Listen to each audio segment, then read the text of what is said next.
Morning, ladies and gentlemen. I would like to welcome you, those online and those in the room, to this side event on sustainable wood fuel management in multifunctional landscapes.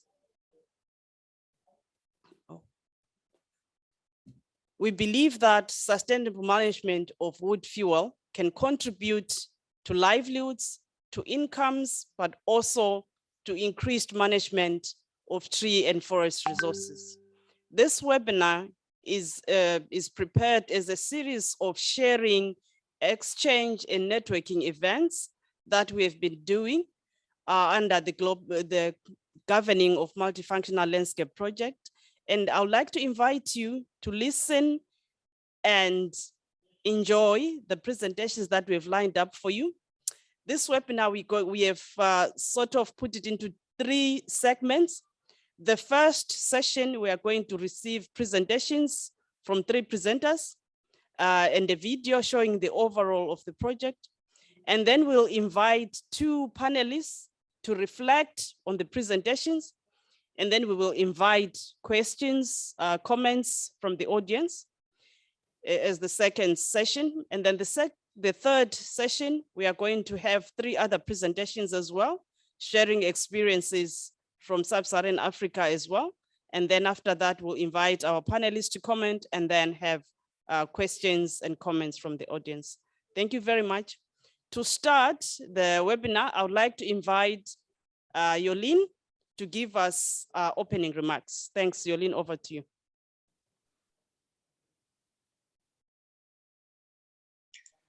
Hi, good morning to all of you.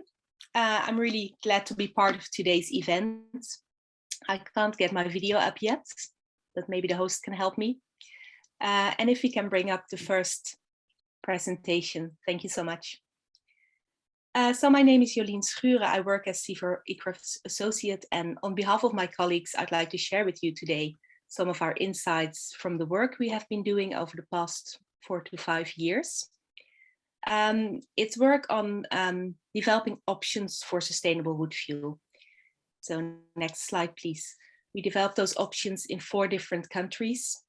We worked in Cameroon, DR Congo, Kenya, and Zambia. And without going into too much detail now, I'd like to start off by showing a video that gives you an impression on the type of activities that we are undertaking. Heating your home, cooking nutritious food, providing safe drinking water for your family.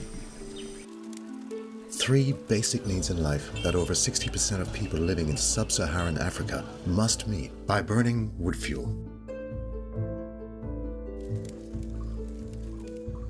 For more than 660 million people, their most important energy source is charcoal or firewood. African cities are expanding rapidly as people move from the countryside in search of opportunities. This means an ever-growing energy demand from urban dwellers, especially in the form of charcoal. Supplying this wood fuel boom involves value chains that employ 195 million people. Production, transportation, and trade of this valuable commodity provides regular and often vital income for communities across Africa. Yet due to poor governance and inadequate regulatory frameworks, the sector remains largely informal. When unchecked, harvesting of wood fuel can have negative consequences on forests and woodlands, leading to deforestation, forest degradation, and diminishing the ecosystem services they provide to communities. This is why CIFOR ICRAF, supported by the European Union, has identified high-priority areas across sub-Saharan Africa with a view to develop more sustainable wood fuel value chains. An influx of people into an area can quickly increase the need for wood fuel. Since 2012, the arrival of thousands of Central African Republic refugees in Cameroon has led to a surge in wood fuel demand and widespread forest degradation. To help alleviate the pressure on the most affected areas near the border town of Garoua Bulai, CIFOR ICRAF is developing model agroforestry systems with fast-growing species and food trees, as well as a business model and marketing strategy for improved end use, including cooking techniques, cook stoves, and commercial stoves. Also in Cameroon, in Douala, the country's economic capital, the growing population of around 3.6 million people has seen a rapid rise in demand for wood fuel and smoked fish. This threatens the mangroves of the nearby Wuri estuary, a vital ecosystem for biodiversity, which also regulates the local climate.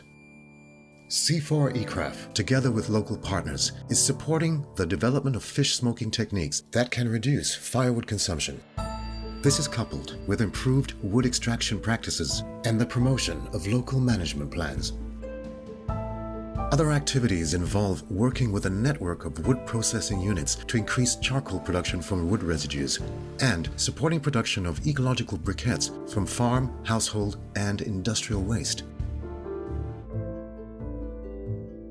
Regulatory changes often mean that communities need to quickly adapt.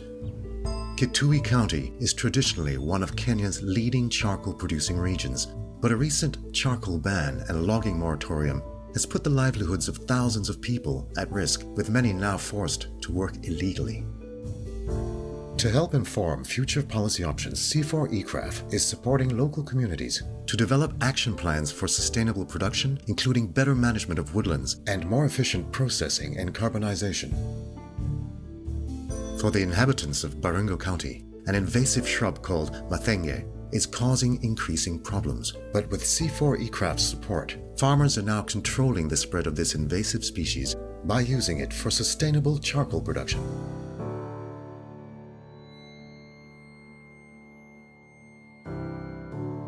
Organizing and formalizing wood fuel production can lead to important efficiencies throughout the process. This is why CIFOR ECRAF have teamed up with the Forest and Farm Facility to support charcoal producers associations in the Choma district of Zambia's southern province.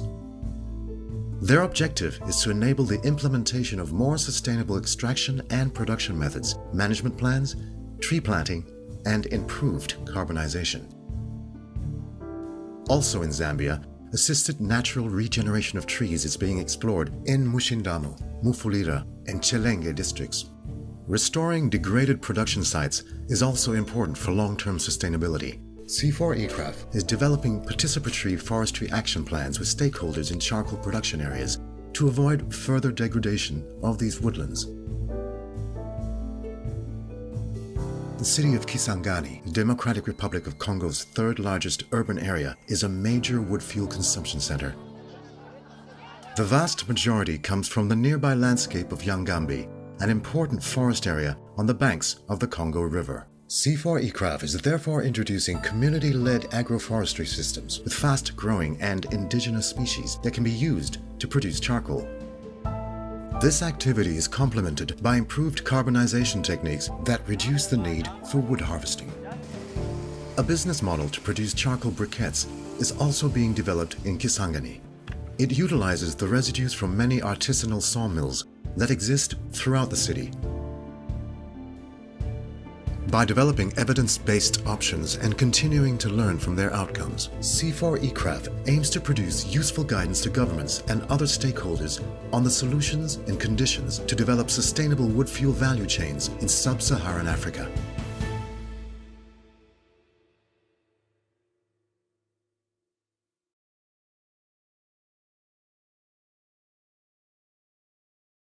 Sustainable wood fuel options that we developed. If you can get back to the slides, please. Next slide, please.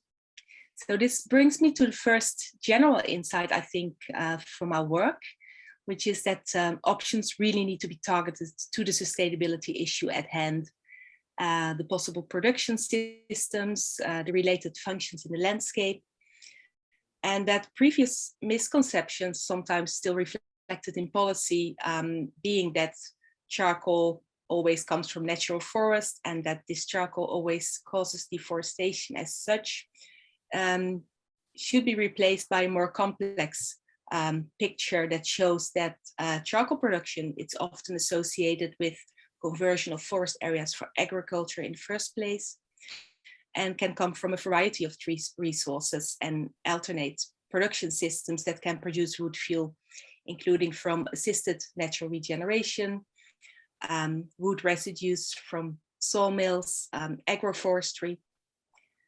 A second observation we made is that for more sustainable wood fuel production, it really requires meaningful participation and engagement with stakeholders for these to actually work. That goes from the local level, for example, work with villagers who need to get on board if you want to talk fire management, to the national level, with an important question being on how policies can differentiate between the good and the bad charcoal, to put it simply. In some countries, this is already done. In other countries, those who actually start sustainable practices, they are being punished in a way because they have to pay the extra fees compared to their colleagues who produce unsustainably. So how can that be solved in a way so that the sustainable practices become attractive and that eventually they become mainstream?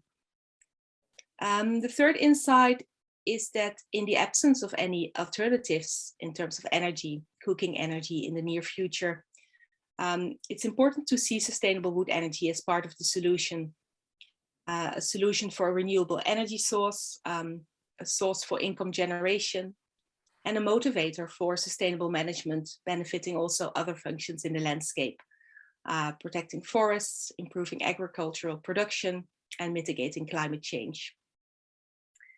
So our work is supposed to be for the common good, and we'd like to share everything we learned from the project. So we shared it with direct beneficiaries through songs and videos. And we have this sustainable wood fuel brief series being published right now that you see on the slide. So if you go to the website, the CIFOR website, cifor.org/gml, you can access and download any of these publications that deal with cross-cutting aspects on wood fuel, such as gender and cross-border trade, that Sola will tell you more about later on, and some of the specific options that we developed. So I encourage and invite you to benefit from those publications. Next slide, please. So I'd like to thank you very much, and next slide, please.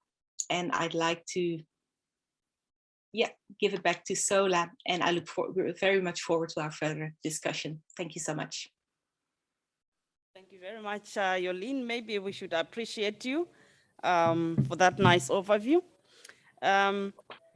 I think for now, I'd like you to help me welcome Didier Hube, who's going to talk to us about sustainable fuel management in the landscape in the far north of Cameroon. And this presentation is going to be in French. So try and change to the interpretation on Zoom and choose French. I'm not sure which channel it is. So the gadgets in the room. Over to you, Didier. Thank you. Merci beaucoup. Bonjour à tout le monde. Hello, everyone. Voilà. Donc vous pouvez passer à la dia suivante. We'll go to the next slide. Dia suivante, s'il vous plaît. Voilà. Please. Next slide, please. Let me give you some background knowledge. The Cameroon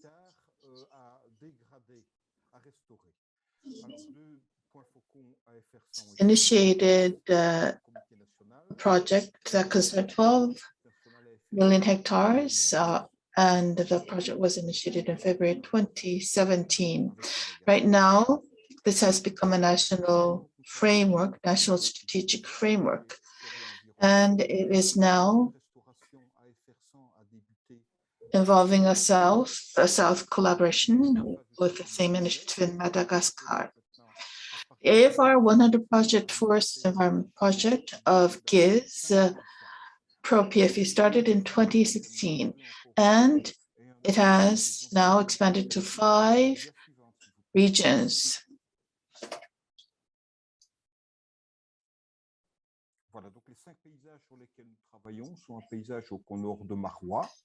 The 5 landscapes that I talked about starts with Magua, that's on the far north. The second is 2 areas, 2 landscapes near the border of Chad, and Water Lake landscape is also being restored in the north region. This is the communal forest of Yoko at the center of the country. Next slide, please.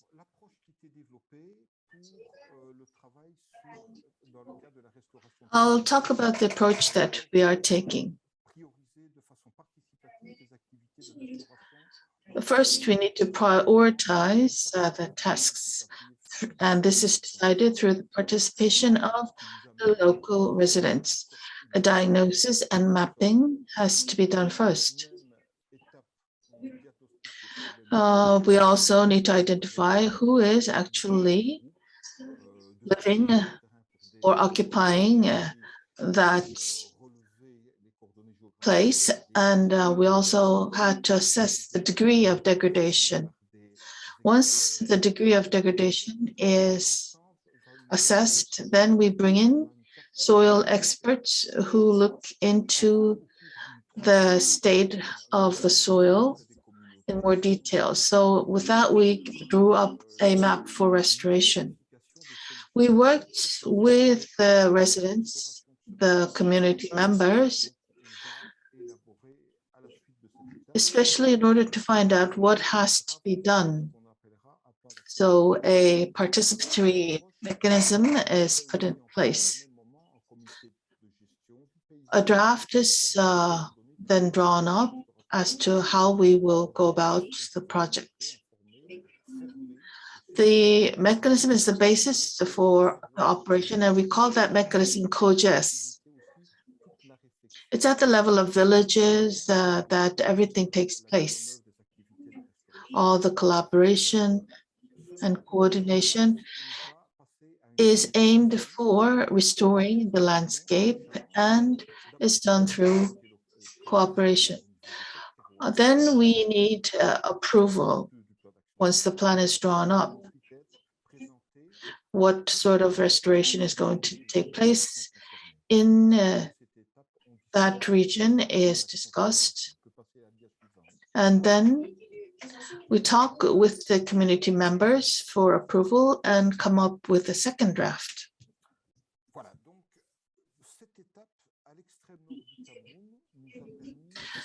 This is the case when in the far north, in the extreme north,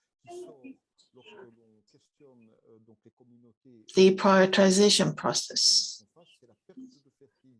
For the community, they had things that they considered to be very serious. One was the loss of nutrients in the soil and the decrease of arable land due to land degradation and the loss or shortage of water resources.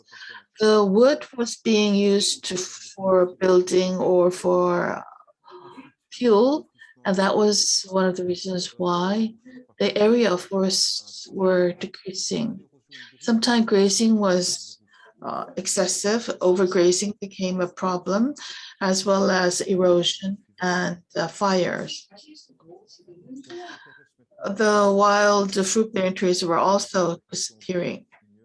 Next slide, please.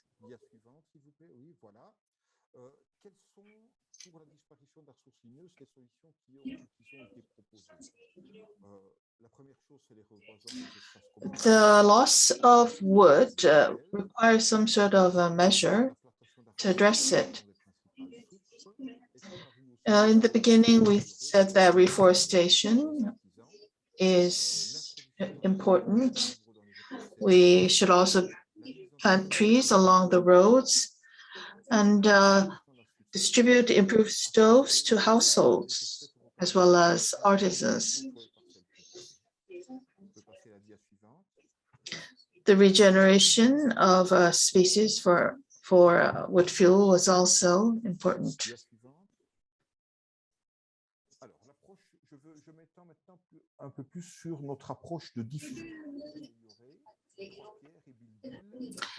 These were the improved stoves that we distributed to the households. This is a photo of the improved stoves. In order to do these, we needed the approval of those in authority.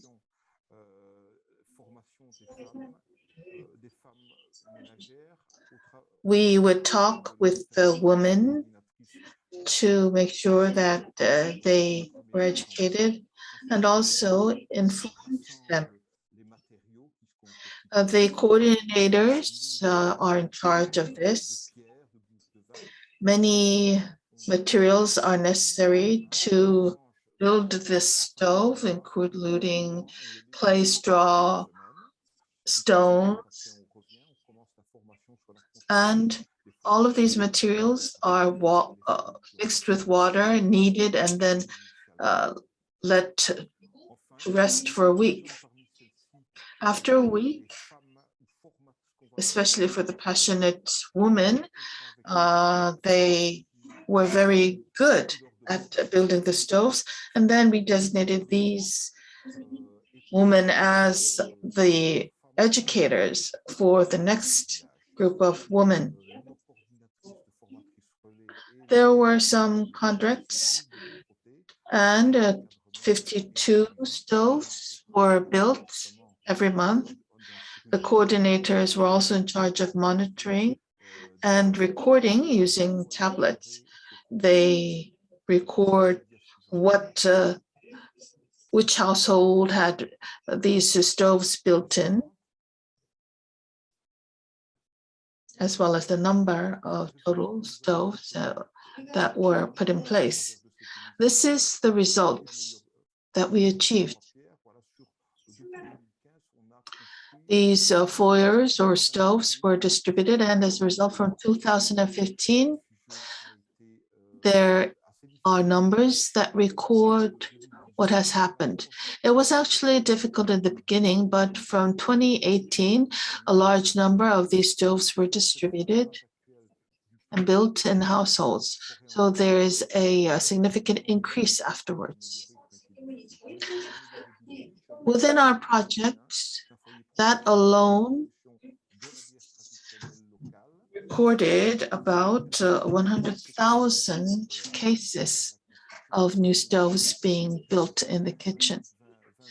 The community members now were informed as to how these stoves had to be built. The rate of distribution is quite high right now. What sort of result did we achieve through this?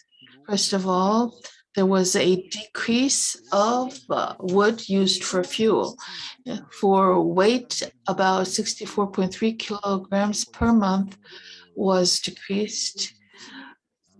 In 2021, about 95,000 tons of CO2 emission was reduced.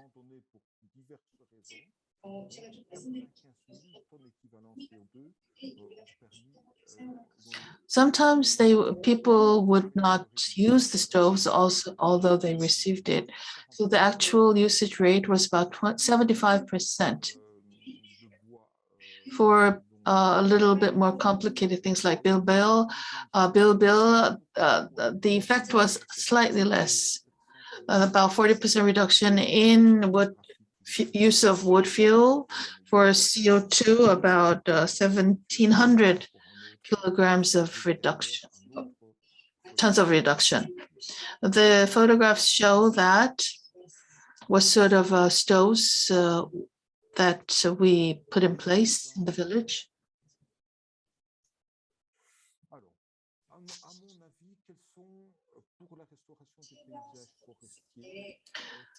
I believe that there are certain remaining tasks. What are these tasks? First of all, the most urgent thing is to make sure that the agriculture and forestry sectors become more efficient. especially if agriculture and animal husbandry works well. There are many things that we can expect to happen. These are very important actions. And unless we have achieved results in this area, we can't expect any results in addressing climate change or forest degradation. The natural forests and other forests have to be sustainably managed, but that also becomes difficult as well. Another thing is related to the property rights over land. That has to be overhauled and established. Agriculture farming is a very important means of livelihood in these villages. So these people live on farming or livestock farming. So unless they have property rights, in other words, unless they have ownership of the land, degradation of the land is inevitable, and this will lead to further exacerbation. Continued management and sustainable management in these areas are not a concept that is well known. The communities as well as the administrative authorities do not know what sustainable management is oftentimes. This also applies to stoves. We improved stoves and we distributed these stoves. And I believe that this is a very efficient and cost-effective way. We need to continue to distribute these stoves throughout the communities.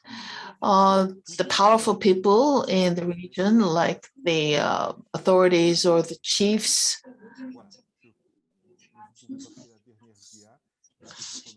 need to support what we are doing. Otherwise, we will not have any effective results. Thank you very much. That concludes my presentation.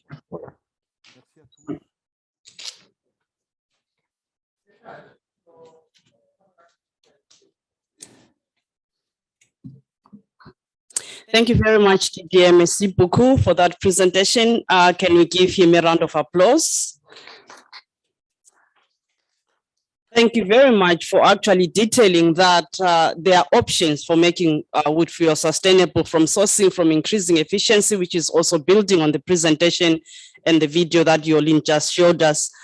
For our third presentation, we would like to invite Daniel Kofi Abu from Tropenos in Ghana, who is the secretary, who's going to give us a talk about participatory approaches to forest restoration and production of wood energy in Ghana. Daniel could not be with us. He could not join on Zoom. I think we have a recording that we are going to show. Over to you, Aris.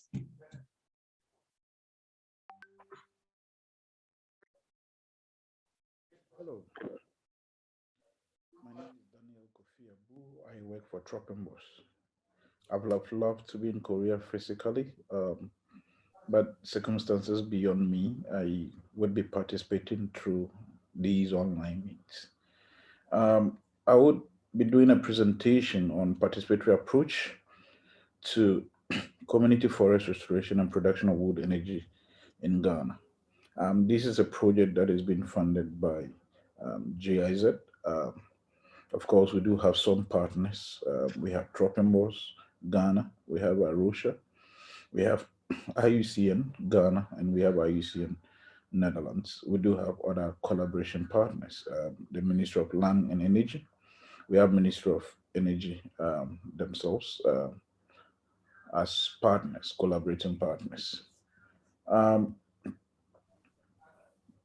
We all might have realized that if you look at the effect or the trajectory of charcoal production within Ghana for the past decades, it is becoming very unsustainable, and native trees such as shea and dawa and others within the transitional and wooded savanna areas is rapidly being lost to charcoal production. And of course, our own agriculture production, the unsustainable means of production have affected forest cover within these areas. And if you look at the annual production, charcoal production of 1.6 million tons per year, the trees are simply not there. And that is why these projects, the forest landscape restoration through sustainable wood energy production, is well situated and timely. And if you look at our project approach, we are trying to address the risks associated with restoring and charcoal production within Ghana. We are also looking at how we can revamp degraded forest reserves. So in selecting our site, these were carefully done with support from the Forestry Commission, communities, and also some expert research that actually led to selection of these areas. We all know in terms of how much these landscapes have been affected by charcoal production in terms of firewood collection. We have expansion in agriculture. These and many more have indeed affected restoration efforts within these landscapes.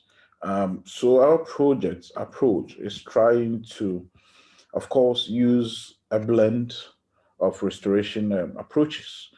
We are looking at, in terms of restoration approaches, we are looking at farmer managed nature state regeneration. We are also looking at enrichment plantings.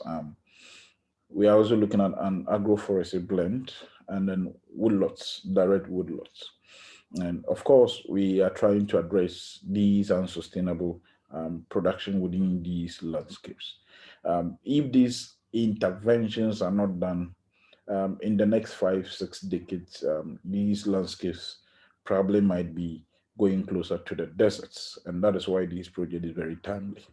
What has the project achieved so far? We do have 3 functional nursery sites that can produce more than 1 million tree seedlings. We've committed 990 hectares under restoration, of which 237 hectares of wood loss. We do have 493 hectares of natural forest and 263 hectares of agroforestry. Last year alone, we were able to plant in excess of 690,000 tree seedlings. We have also engaged 2,641 persons in planting and other activities, of which 64% of them are women and 31% representing youth. And for us, these are significant achievements. Of course, we do have a comprehensive fire management strategy. We have established a fire brigade corps in all the 12 communities. These persons have been trained on fire prevention, pre-suppression, and suppression. They have been equipped with firefighting equipment, and we have also given them some mobility equipment and we've installed weather stations just to ease and also introduce a technology in terms of how we monitor fire prevention within these communities.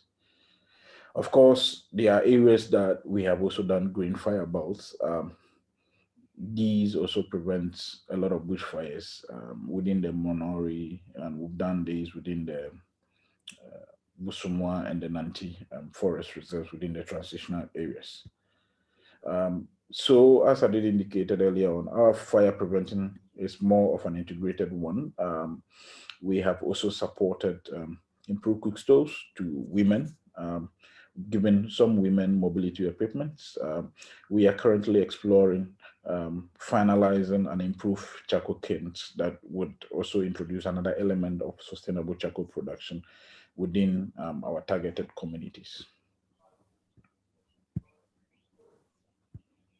Of course, efforts of restoration cannot be done just by a project. We are calling on everybody. We are calling on communities, the global communities, to come in aid. Let's all put efforts together, and we can defeat this common enemy of forest and land degradation. Thank you.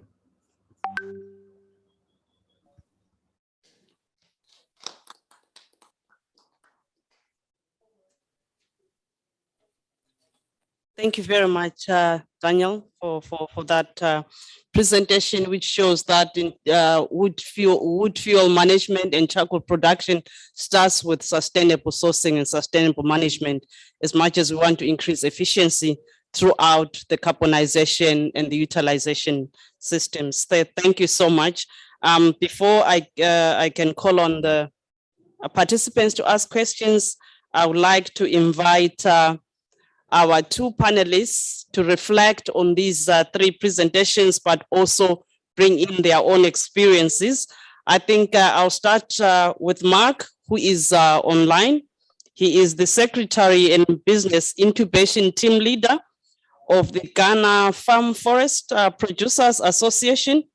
And he is going to reflect on Ghana's green charcoal strategy, the role of the producer organizations, as well as reflecting on what has been presented by the three presenters. Over to you, Mark. Thank you very much, Sola. And must say a very good morning to you all, those in person in Korea, and for my colleagues who are also joining online.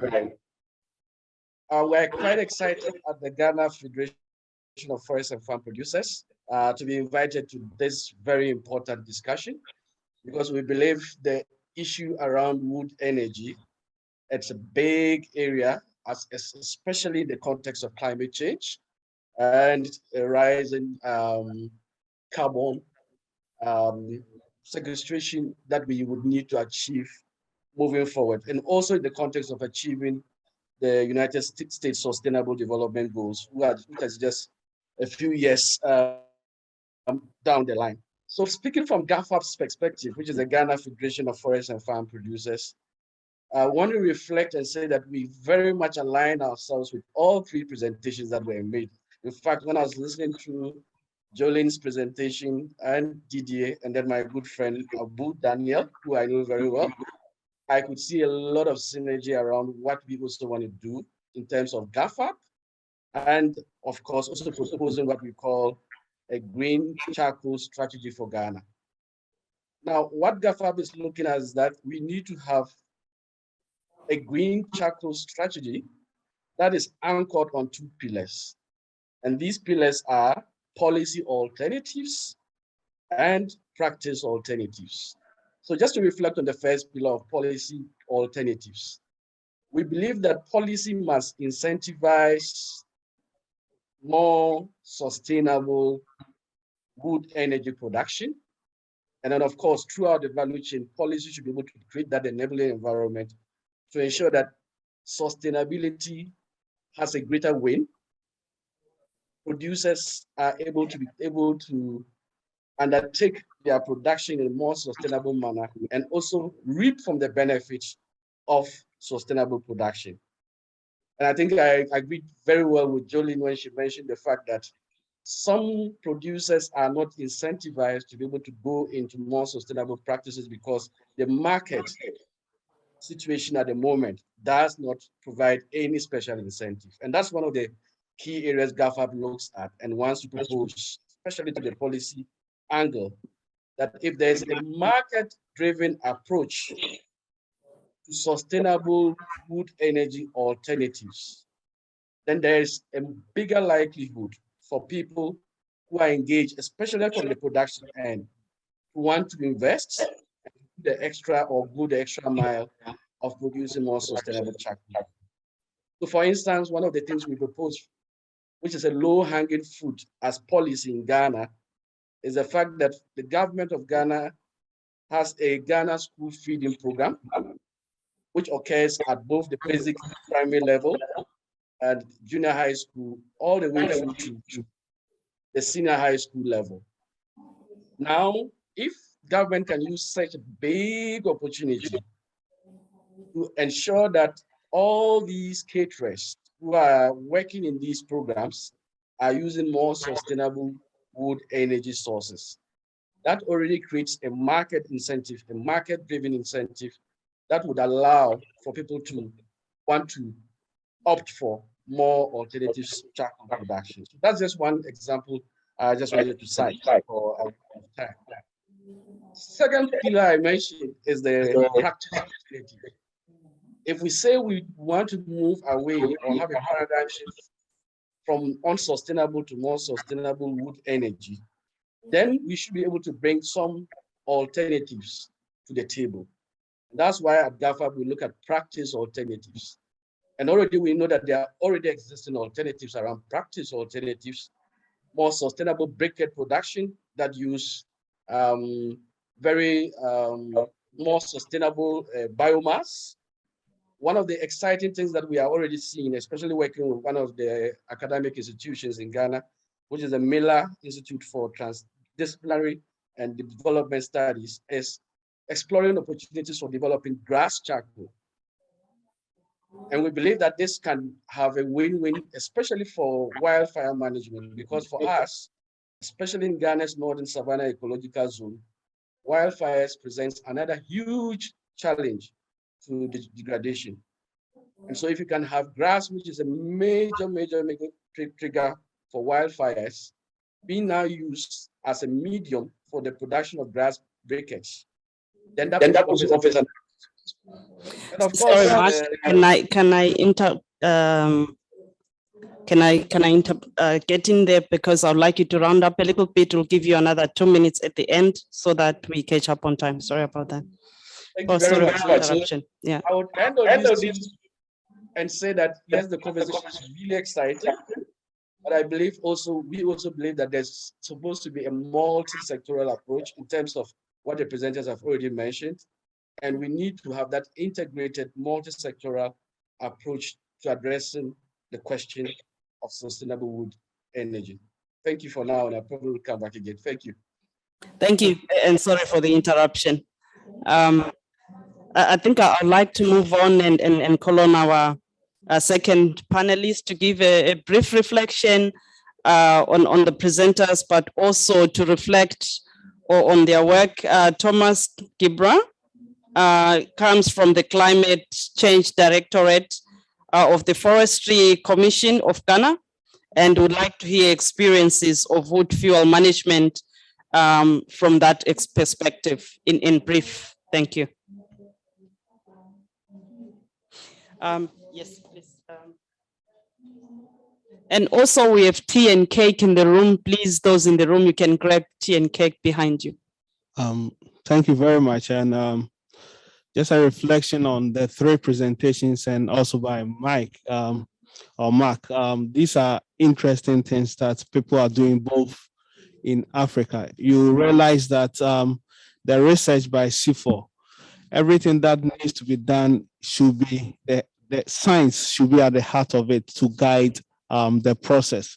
And the research is quite insightful. And you realize that the Cameroonian experience, the Ghanaian experience are quite similar in that one, we are looking at linking the research or the science of it to the very practical one that we have.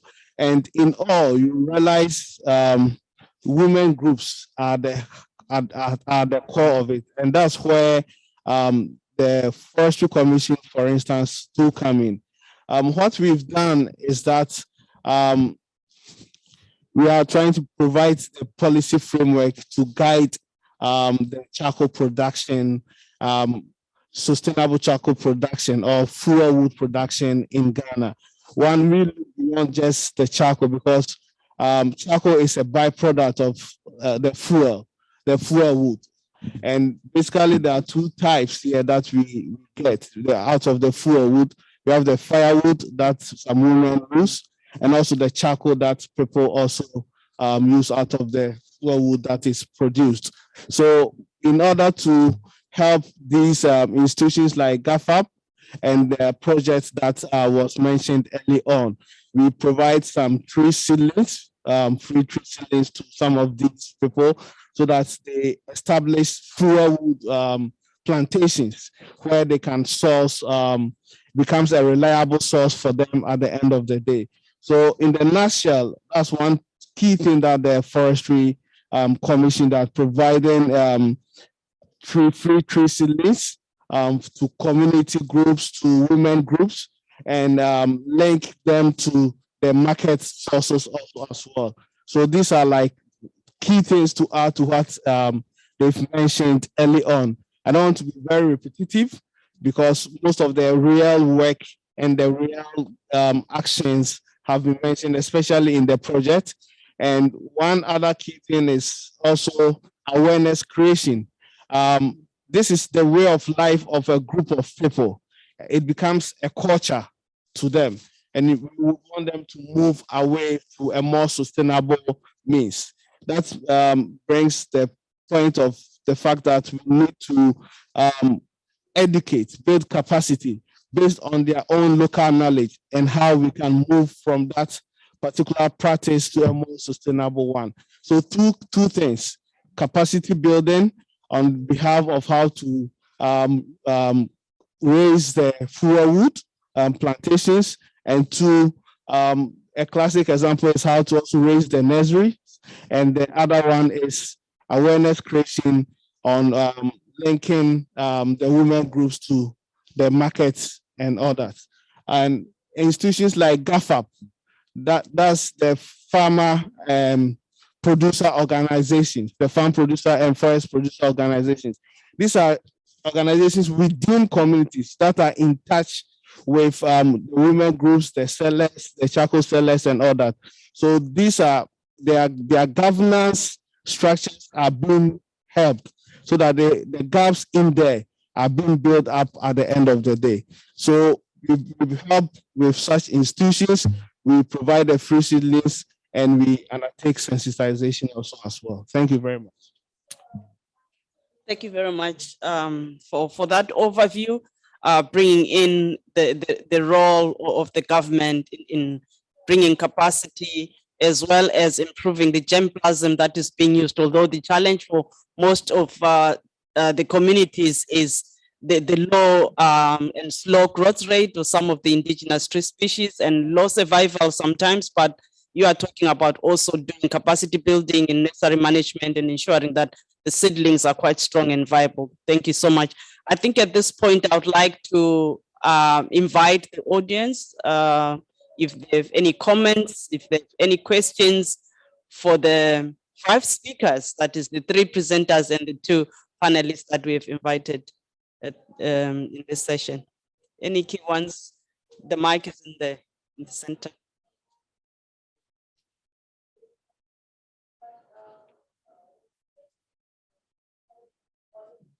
Good morning, good afternoon, and maybe good evening, wherever you are.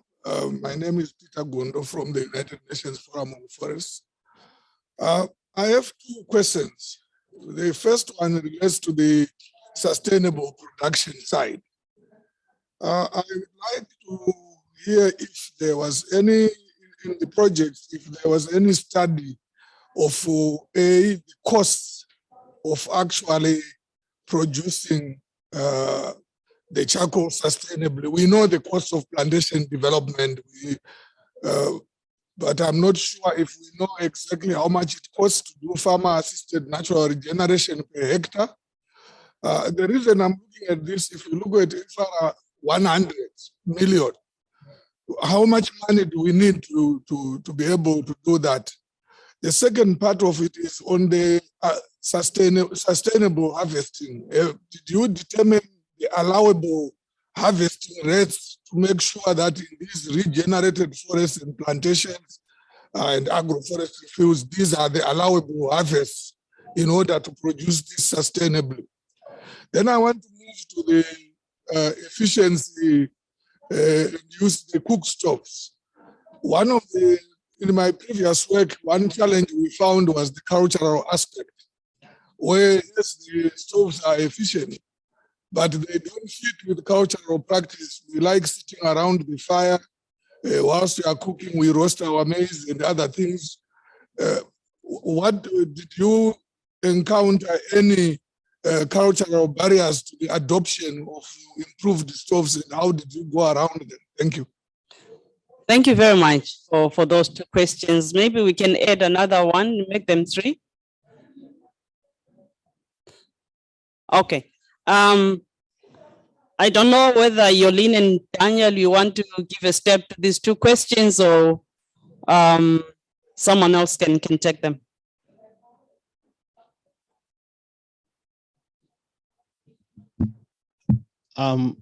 Sorry, just before they come in, just to comment on the cook stove.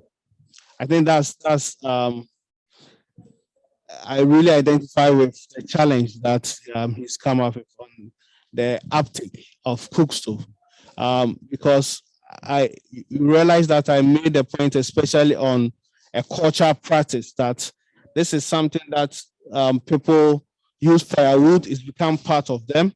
And currently there's an ongoing study under the project that Daniel presented on how we can improve the uptake of cook stove. And I believe that as we have platforms like this, and there'll be publications on such works, as because there's an ongoing, we realize that it's a difficulty. You supply, people take, collect them, but they don't use them, and they'll be in their houses. And that's something that we realize. So we've undertaken a study, not just limited to that particular area where the project is, but other areas also as well. And the study is not completed as we speak. So at another platform, as the project is ongoing, we will be sharing such experiences. And on the amount of, say, area that is allowed, we mentioned the allowable cuts. For instance, we have this study as well, that in Ghana, for instance, the amount of firewood required per year is 17.8 million roundwood equivalent. And we are currently providing about 15.3. So the gap is like 2.5 annually. And that's what the Forestry Commission tries to provide annually within, so that at least we are at a certain equilibrium in providing or maintaining that firewood that the country requires in a year. So we've undertaken a study of the firewood required, and we are trying to establish as much within a year. So the project that has been mentioned here and other efforts are trying to meet that particular demand within a year, because already the 15.3 is mainly sourced from the sawmills, which are mainly like off-cuts, and as they said, the sawdust and all that. So that's within the 15.3. The other ones is what's the project that's they've mentioned, and other projects and other efforts are trying to meet the 2.3 million in a year. Thank you very much. Thank you very much. Daniel and Yolene, do you want to add to that response? I think we can consider those best practices in how to do it right, but then how can they become mainstream throughout the country? So we heard many things. We heard that policy incentives are needed, capacity building is needed at community level, and all of that. But we also need to show investors or show governments what the costs are and the benefits, like clear and simple. And I'm sorry to tell that we don't have the data yet, but we will have it soon from our sites in Zambia. I know Kala is online too. I can put you in touch with him. But we are measuring on demonstration plots the actual biomass increment of those regeneration sites. So this is information that we will be publishing soon throughout our brief series. So be a bit patient for that information. I'll let others talk about the improved cook stoves first. As you measure the increase in biomass, also measure the costs related to increasing that biomass. I think that was the question that was also being asked. Any quick response on the cook stoves? why the uptake is low, why when you go to people's houses, they will tell you this is a GIZ stove and this is where I cook. Can someone talk to that?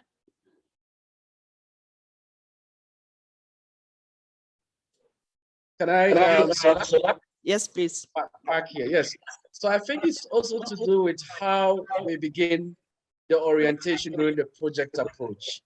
Now, if I think that CIFOR aircraft and other projects are beginning to even address this in various ways and getting communities more involved in the production of even these cook stoves. So that doesn't get some cook stove coming from somewhere and being dumped into the community. Then they are labeled project cook stoves. I see a lot of efforts around using locally sourced materials to contribute to the efforts around improved cook stoves. And that way, if people are more involved in the process around the production of these cook stoves and the utilization of these cook stoves, there is a big incentive for them to be able to use them. I see, for instance, in Ghana, some of the projects like what I saw in Cameroon, the pictures, training the women to be able to design these cook stoves and use bricks, mud to be able to construct these cook stoves. And the uptake is quite useful. So there must be that approach and that involvement of communities. Thank you. Thank you very much. We can keep the questions, but at this point, I would like to invite Sarah. He's a provincial forest officer in Zambia, and she will share with us on capacity building and supporting more efficient production by charcoal producers associations in Zambia, experiences from charcoal producers associations. Sarah, over to you. Good morning, everybody. I'll say good morning because in Zambia it's 3 a.m. I hope you're able to get me. Yes. Okay, my name's Sarah Lunda. I'm a forestry officer extension. I'm a deputy provincial forestry officer in Northwestern province of Zambia. I would like to say that maybe before I go into the slides, I don't know if my slides are ready for presentation.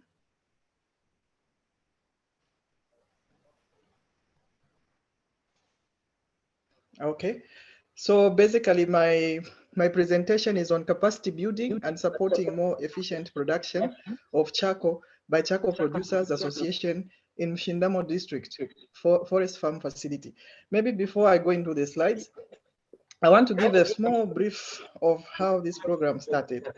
So FFF program is an agreement between the Food and Agriculture Organization and Forestry Department, which falls under the Ministry of Environment and Green Economy. So the main purpose is basically to facilitate sustainable charcoal production and trade in Mshindamo. Before the FFF program in Mshindamo district, people used to produce charcoal everywhere in the district without consideration for environmental sensitive areas or biological sensitive areas. So with the coming in of the FF program, Forestry Department was able to sensitize, mobilize, and organize charcoal producers in Mshindamo. So Mshindamo district is one of the lucky districts which still have a lot of vegetation cover. And the department has actually taken keen interest in Mshindamo because it harbors the Kafue River headwaters. So maybe if I can go to slide number 3. Hello? Kindly go to slide number 3. Okay, slide number 1. These are just, yes, number 3. So this is how this program was achieved in Mshindamo district. So we actually started by introducing the program in the district of Mshindamo. We wanted to buy in the stakeholders, that is both government and non-governmental organizations. So this is just basically pictures showing the meetings that were held in the District Development Coordinating Committee and full council meetings. The next slide. The next slide.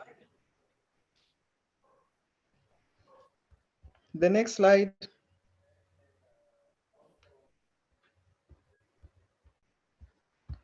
The next slide, please.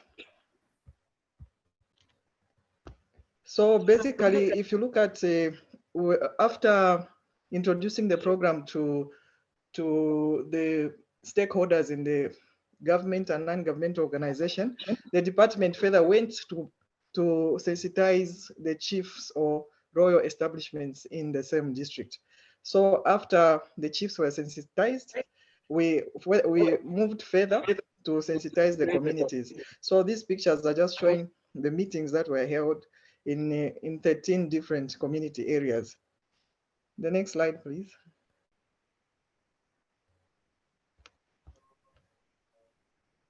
The next slide.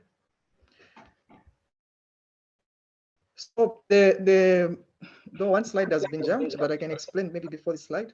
So after the community members were sensitized, then the community members mobilized themselves into charcoal producer groups.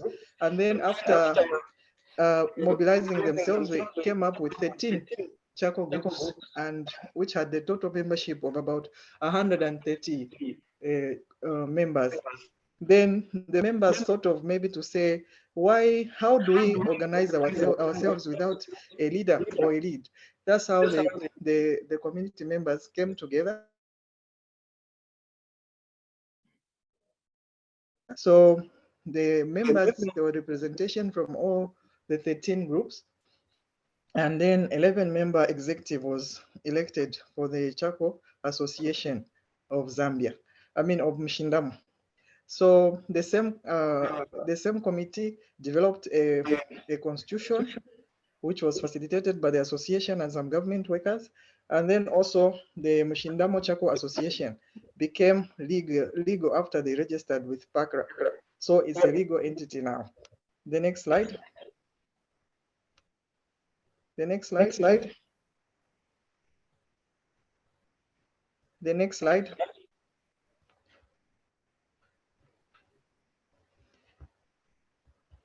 So this is basically just a picture showing the members when they were conducting the elections. Next slide.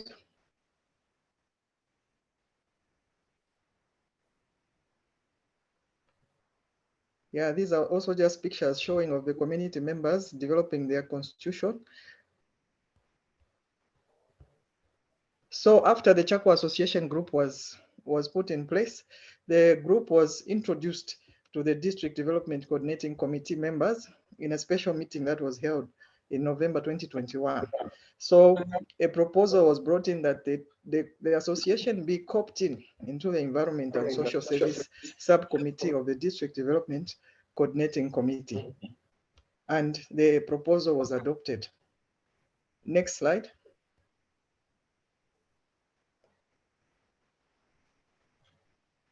The next slide, please.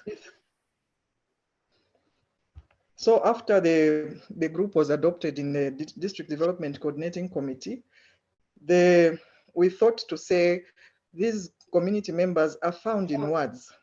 So we thought to say we need to engage the ward development committees. And this was done through a training workshop, because ward development committees in the wards are the ones who look at developmental issues and also do presentations in the council meetings and DDCC meetings. So we thought there was a need to link the WDC committees with the Charcoal Association. So basically the outcome of the workshop was that the association was introduced to the ward development committee chairpersons and members.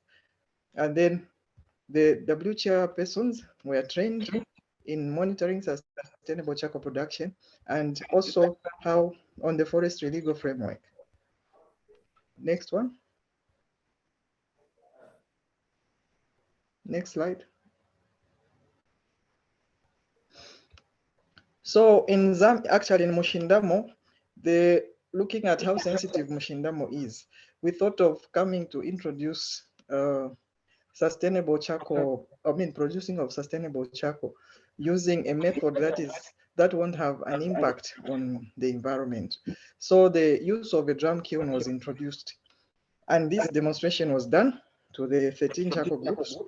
Then after interviewing the community members, they found that it was user-friendly. It could accommodate tree branches instead of cutting down the whole tree. And then it was less labor-intensive, efficient, charcoal was ready within a period of 9 hours compared to an F kiln, which took 2 to 3 weeks to be ready. Then the recovery percent was high. Hence, this led to more charcoal produced, more increase in income to the community members. Then, as I think, if you refer to the previous question that was asked, there actually was an issue of adoption level. So we are hoping that the more we demonstrate to more communities will come in and adopt the use of a drum kiln. Then the other challenge that the community members gave to us was that the major challenge found when using a charcoal, is it a drum kiln, was that you needed a number of kilns if you are to produce a large quantity of charcoal. And then also the community said the materials for making the kiln were quite expensive for them. The next slide.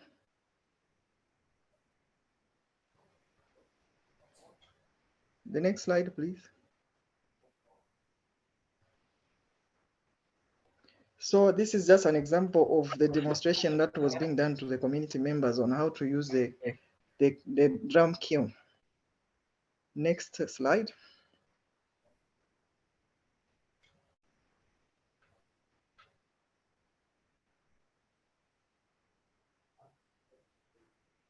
Next slide.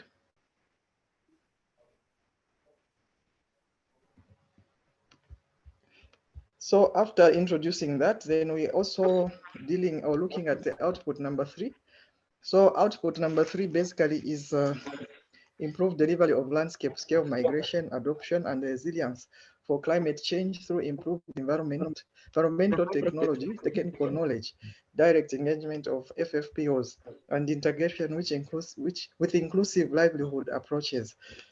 So under this output, community members are in the process of establishing or should I say, establishing 45,000 hectares of a community forest under the customary land. This area is in Mujimanzo and Matevo. Then also under this same output, we have another partner who have actually, they're also interested in sustainable charcoal production. They've come on board also. They are giving energy saving stoves at a very subsidized price. The last slide.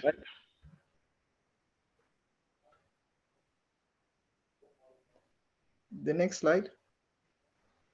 So this is just an example of how this energy stove was being demonstrated on how it is used, how fast it cooks, how little energy source you need. You just need twigs to cook on the stove.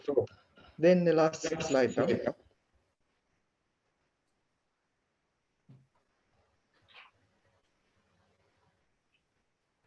The last slide.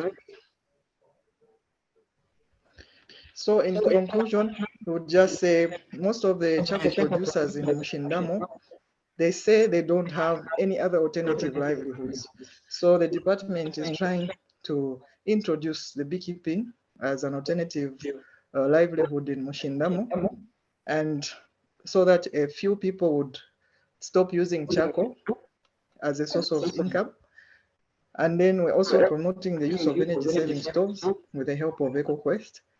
Then we're also promoting charcoal briquettes production instead of the traditional charcoal. The charcoal producers actually were taken to Choma district where they went to learn how charcoal briquettes are made. So actually they were very impressed and have started the charcoal briquette production. We hope that it will go on a large scale. Then also the use of certified produced charcoal, and then also making the charcoal kiln drum accessible to local community members.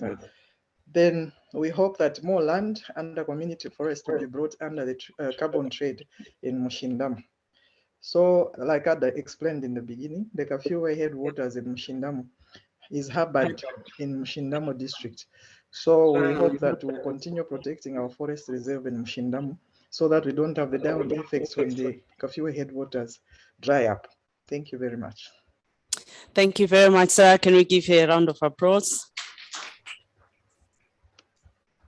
Yeah, we would like to take it from the charcoal producers are organized. That means they are putting some investment into charcoal production.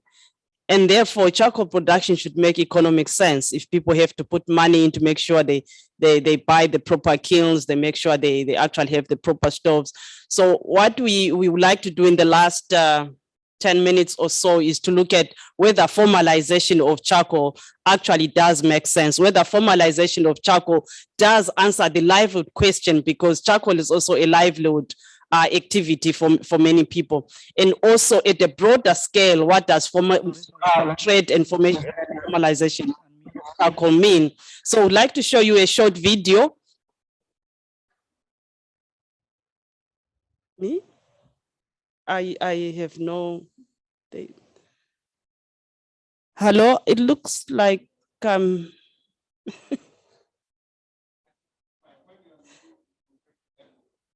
yeah, it will bring an echo, so they have to, yeah, from there. You can hear me, Yolene and Aris?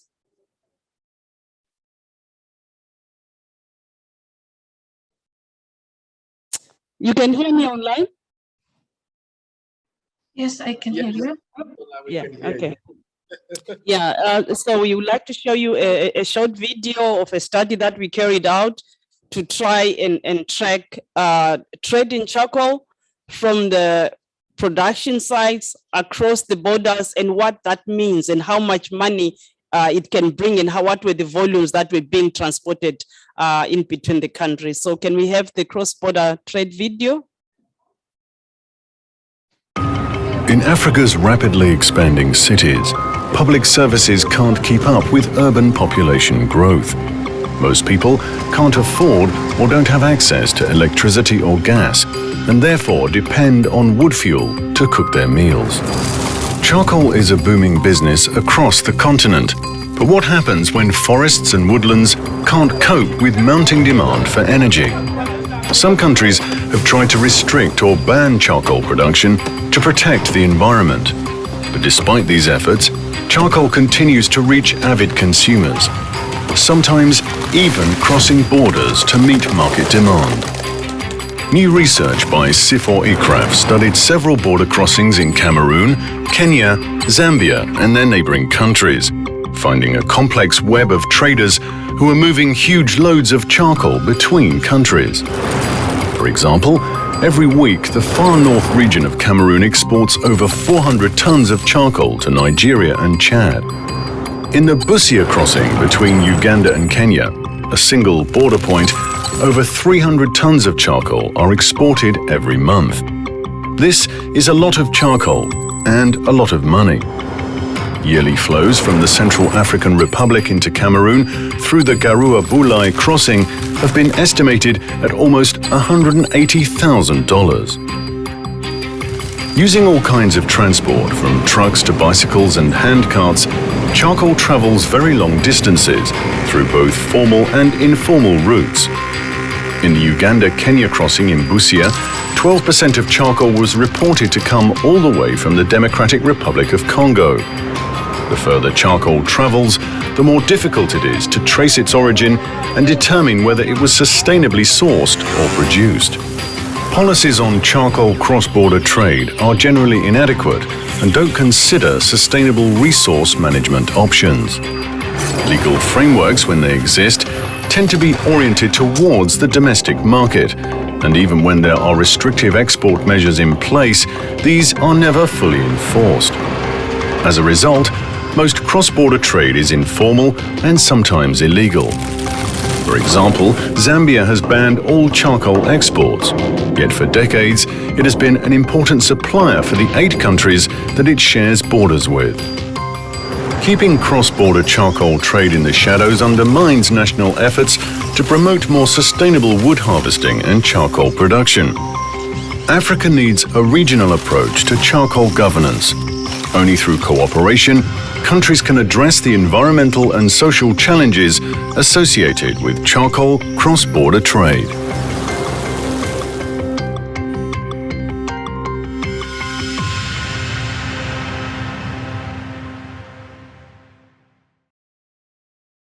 Thank you very much. I hope you got something from that snapshot. I just want to confirm Lawrence is online, or we have a recording.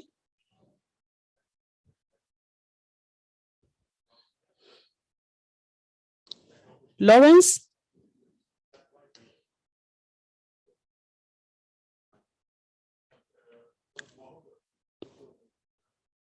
For the last presentation, is Lawrence online?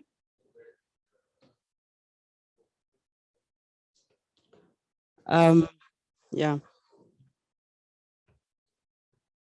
I guess it's very late also Topic is okay. formalization, All right. the answer to Please, sustainable management please go ahead. of the wool fuel sector experience from Ghana. This shall be the outline of my presentation.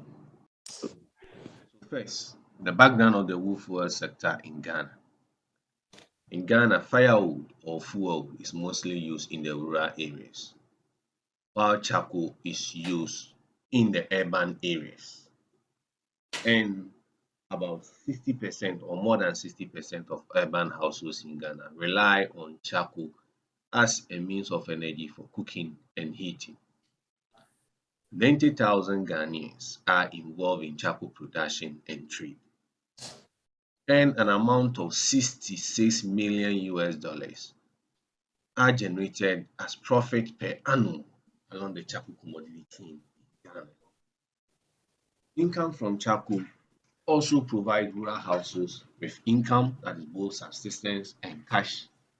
It also serves as a safety net when households face crisis, and also fill income gaps of rural households, especially during lean or slack agricultural season. Some rural households produce charcoal to meet their household's income needs. In relation to the institutional arrangement of the wood fuel sector in Ghana, we say that in Ghana, firewood or fuel wood collection is not regulated. But when it comes to charcoal, both the customary and statutory institutions regulate the charcoal sector in Ghana. And it is worth noting that Ghana practices legal pluralism, where customary rules are recognized in the constitution. So customary institutions or chiefs had de facto access to trees for producing charcoal. Although legally or per our act, the State Forestry Commission is responsible for managing trees in every part of the country. But chiefs has been using their de facto power to mediate access to trees for producing charcoal in Ghana.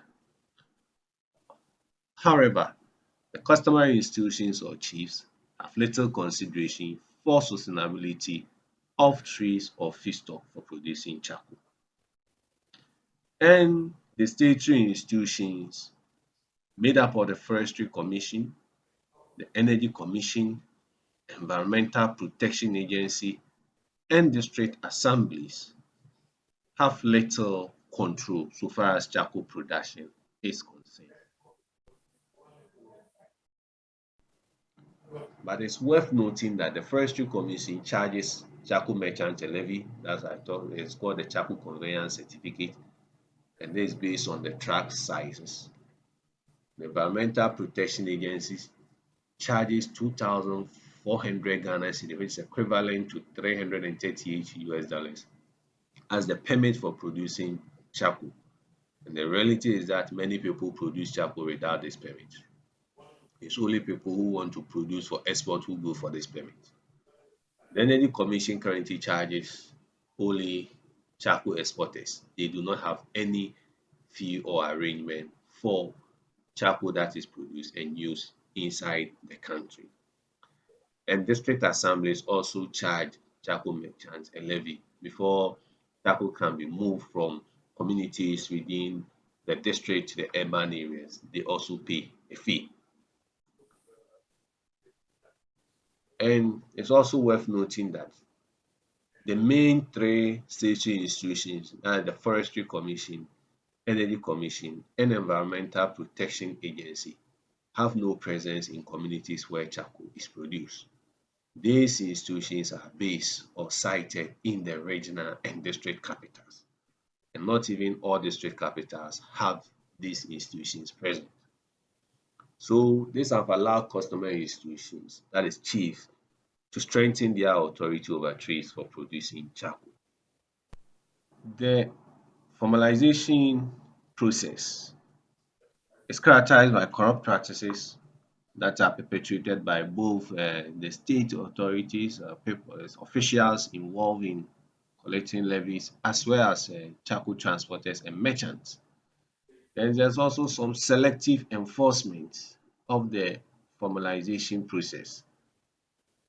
There's also institutional overlap, where at times, when you take the Forestry Commission and the Energy Commission, their functions overlap at certain point in time. There's a lack of transparency in the formalization process. For example, the Forestry Commission, before introducing the charcoal conveyance certificate, said that they were going to use part of the money that will be generated from the charcoal conveyance certificate to undertake woodlot establishment or reforestation. But as to how much money have been gained from the charcoal conveyance certificate and how much have been used for woodlot establishment, that type of information is not known. Then the district assembly also lump together monies or income from charcoal levy and others. So it becomes difficult for them to account for income that emanates from charcoal production alone. And there's an association of charcoal producers known as Charcoal Chamber, which mediates between charcoal producers and statutory bodies involved in regulating the charcoal sector. But unfortunately, most charcoal producers are not aware of this association. So at this point, I want to speculate on what will happen when the formalization process takes full effect.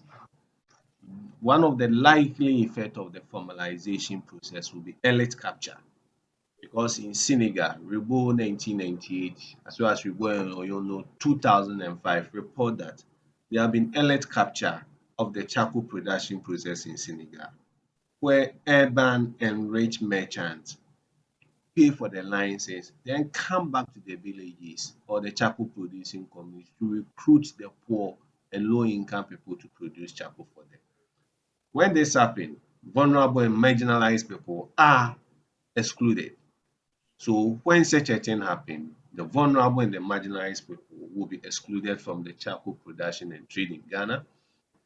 Then there also criminalization of livelihood, as Smith et al. 2015 reported that in Malawi, formalization of the charcoal process has resulted in criminalization of livelihood, where people are not even allowed to transport charcoal, and rights will also be lost. Community members are likely to lose their right to common property resources. So in conclusion, my argument is that formalization of the wood fuel sector has not led to sustainable wood fuel management in Ghana and other sub-Saharan African countries. There are a lot of evidence that in East and West Africa, formalization has not led to sustainable wood fuel production. Secondly, policies, rules, and other mechanisms for regulating wood fuel production and trade exist in Ghana, but these are characterized by selective enforcement, fragmented policies, institutional overlap, and lack of transparency. So I maintain that formalization is not the only answer to sustainable wood fuel production. So for my recommendation, I recommend that other options that target different nodes of the wood fuel commodity chain should be investigated and promoted.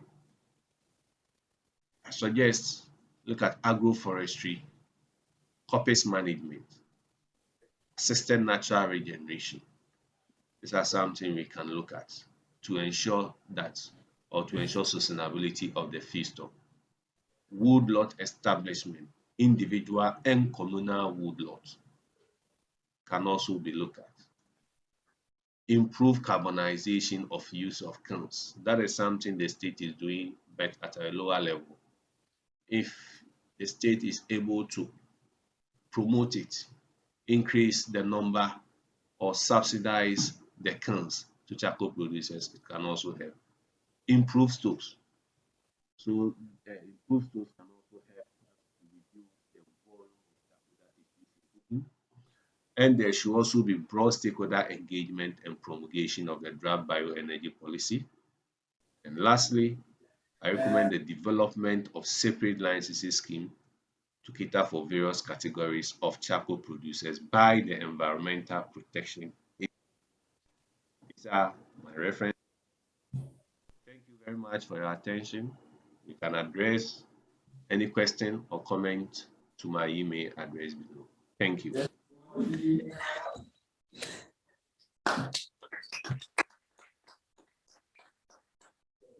Thank you very much, Lawrence. You couldn't make it because it's quite late in Accra, but I am really intrigued. I think we have half a minute. I'm really intrigued by the conclusion that formalization is not the only answer, but we need to develop licensing and policy systems. What we don't know cannot be managed. I don't know if there's anyone who wants to say one quick comment as we close, because I think we have, actually we've already gone 1 minute over. Any quick comment from the audience, from the panelists, any quick comment? Yeah. Brief one, Yeah. half a second. Yeah, I think Lawrence's research is interesting, and there are aspects that may have to be looked into further. But when we want to go into sustainable charcoal production, let's look at the source, that's the fuel wood.